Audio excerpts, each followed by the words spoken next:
Birlip, 30 de julio de 1941.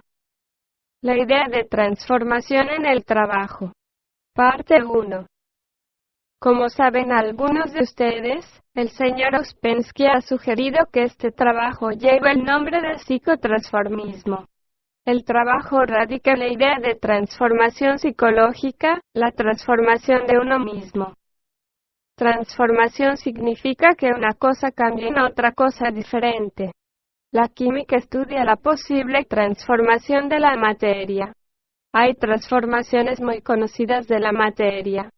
Por ejemplo, el azúcar puede transformarse en alcohol, y el alcohol en vinagre por la acción de los fermentos.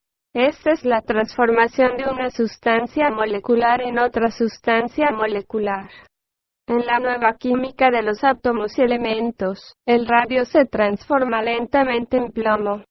Como saben ustedes, los alquimistas del pasado siempre soñaron en la posibilidad de la transformación de un metal vil en oro. Pero esta idea no siempre tenía un significado literal, porque el lenguaje de la alquimia era empleado, a veces, por las escuelas secretas de enseñanza para referirse a la posibilidad de la transformación de un hombre en una nueva clase de hombre. El hombre tal como es decir, el hombre mecánico que sirve a la naturaleza y está arraigado en la violencia, era representado como metal vil, y la transformación del metal vil en oro se refería a la posible transformación latente en él. En los evangelios, la idea del hombre mecánico comparada a una semilla capaz de crecimiento tiene la misma significación, como la tiene también la idea de renacimiento, de un hombre que nace otra vez. Como saben, en este sistema de enseñanza el hombre es contemplado como una fábrica de 3 pisos, que absorbe 3 alimentos. El alimento común en el piso inferior de la fábrica, el aire en el segundo piso, y las impresiones en el tercer piso. El alimento que comemos sufre sucesivas transformaciones.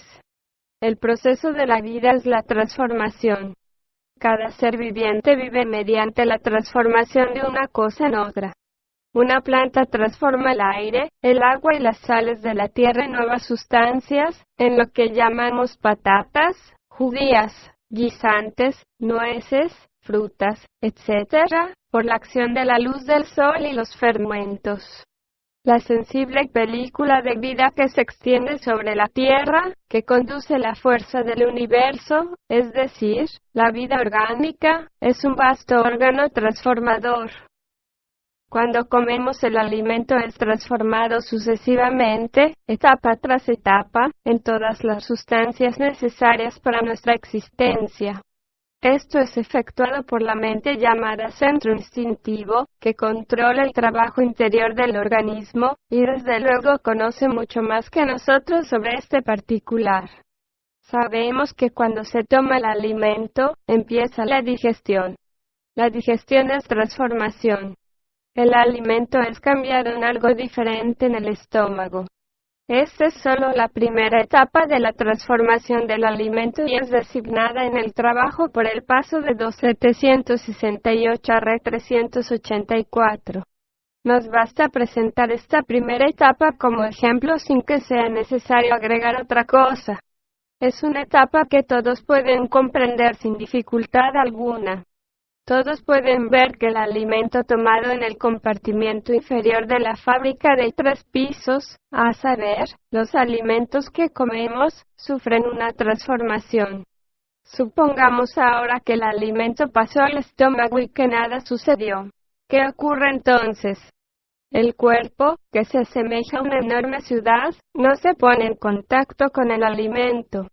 Como un indigesto trozo de carne o una papa pueden entrar en la corriente circulatoria y proporcionar la fina sustancia necesaria, digamos, para el cerebro. Esta situación es más o menos lo que sucede, empero, en el caso del tercer alimento, el alimento de las impresiones.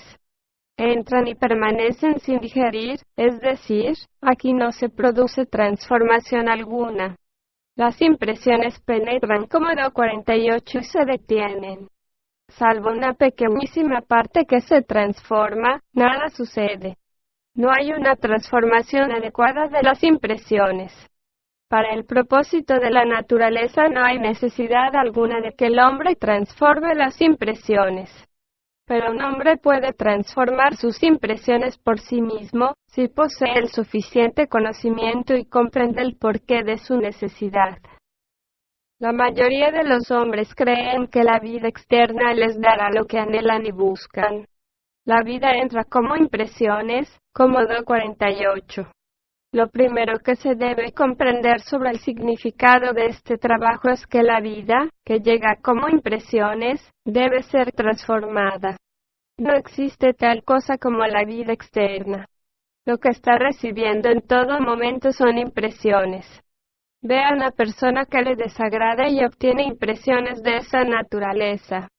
Ve a una persona que le gusta y otra vez obtiene impresiones.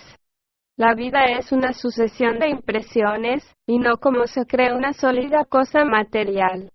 Su realidad son sus impresiones. Sé que esta idea es muy difícil de aprender. Constituye un muy difícil punto de intersección. Es posible que tenga la seguridad de que la vida exista como tal, y no como sus impresiones. La persona a la que ve sentada en una silla, con un traje azul, que le sonríe y le habla, la cree real. No, lo que es real para usted son las impresiones que tiene de ella. Si careciera del sentido de la vista, no podría verla; si careciera del sentido del oído, no podría oírla. La vida le llega como impresiones y es ahí donde existe la posibilidad de trabajar sobre sí, pero solo si comprende que el trabajo que está realizando no lo hace sobre la vida externa, sino sobre las impresiones que está recibiendo. A menos que lo aprenda, nunca comprenderá el significado de lo que en el trabajo es llamado el primer choque consciente. El choque se relaciona con esas impresiones que son todo cuanto conocemos del mundo exterior, que estamos recibiendo, que tomamos como si fueran las verdaderas cosas, las verdaderas personas. Nadie puede transformar la vida externa. Pero todos pueden transformar sus impresiones, a saber, el tercer y más elevado alimento tomado por la fábrica de 3 pisos.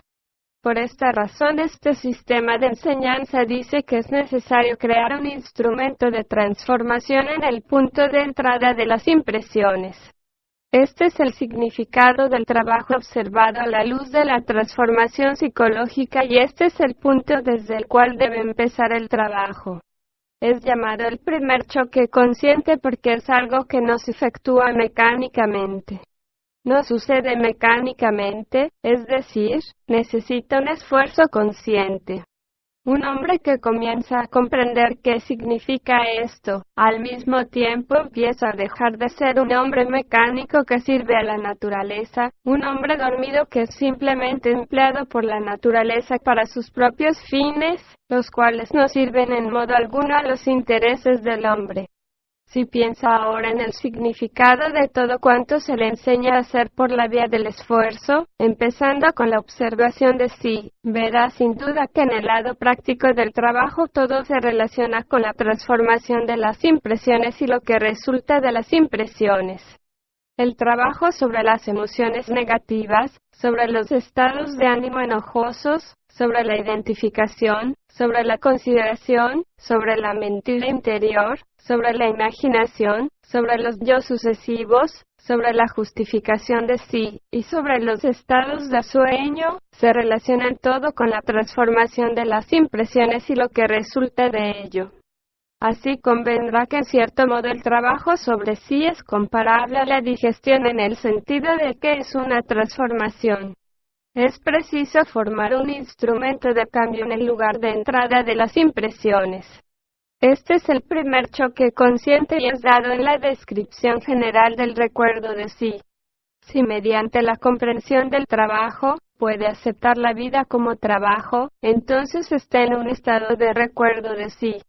Este estado de conciencia de sí lleva a la transformación de las impresiones y hacia la de una vida distinta en lo que a usted respecta. Es decir, ya la vida no obra más sobre usted como lo hacía antes. Empieza a pensar y a comprender de una manera nueva. Y este es el comienzo de su propia transformación. Porque mientras sigamos pensando de la misma manera, tomamos la vida de la misma manera y nada cambia en nosotros. Transformar las impresiones de vida es transformarse uno mismo, y solo una manera de pensar enteramente nueva puede efectuarlo. Todo este trabajo descansa sobre una manera de pensar enteramente nueva. Permítame que le dé un ejemplo. Se le dice en el trabajo que si es negativo la culpa será suya. Toda la situación tal como la registran los sentidos debe ser transformada. Mas para comprenderlo, es preciso empezar a pensar de un modo enteramente nuevo. Comprenderán entonces que la vida nos exige continuamente reaccionar a ella. Todas esas reacciones forman nuestra vida personal. Cambiar la vida de uno no es cambiar las circunstancias exteriores, es cambiar las propias reacciones. Pero si no vemos que la vida exterior nos llega como impresiones que nos obligan a reaccionar en una forma estereotipada, no veremos dónde empieza el punto que posibilita el cambio, donde es posible trabajar. Si las reacciones que forman nuestra vida personal son casi todas negativas, entonces también lo es nuestra vida. La vida consiste principalmente de una masa de reacciones negativas a las impresiones que le llegan todos los días. Luego nuestra tarea consiste en transformar las impresiones de modo que no provoquen reacciones negativas, si se desea trabajar sobre sí. Pero para lograrlo, es necesaria la observación de sí en el punto donde penetran las impresiones. Luego se puede dejar que las impresiones lleguen de un modo negativo mecánico, o no. Si no se lo hace, equivale a empezar a vivir más conscientemente. Si no se consigue transformar las impresiones en el momento de su entrada, siempre se puede trabajar en el resultado de esas impresiones e impedir que produzcan su pleno efecto mecánico. Todo ello requiere un sentimiento definido, una valoración definida del trabajo, porque significa que el trabajo debe ser llevado hasta el punto, por así decirlo, donde entran las impresiones y son distribuidas mecánicamente a su lugar acostumbrado en la personalidad para evocar las antiguas reacciones. Hablaremos más adelante sobre la transformación, pero cabe agregar que no es posible llegar a un nivel más elevado a menos que se produzca una transformación, y la idea misma de transformación se fundamenta en el hecho de que existen diferentes niveles, y se refiere al paso de un nivel de ser al otro. Nadie puede alcanzar un nivel más alto de desarrollo sin transformación.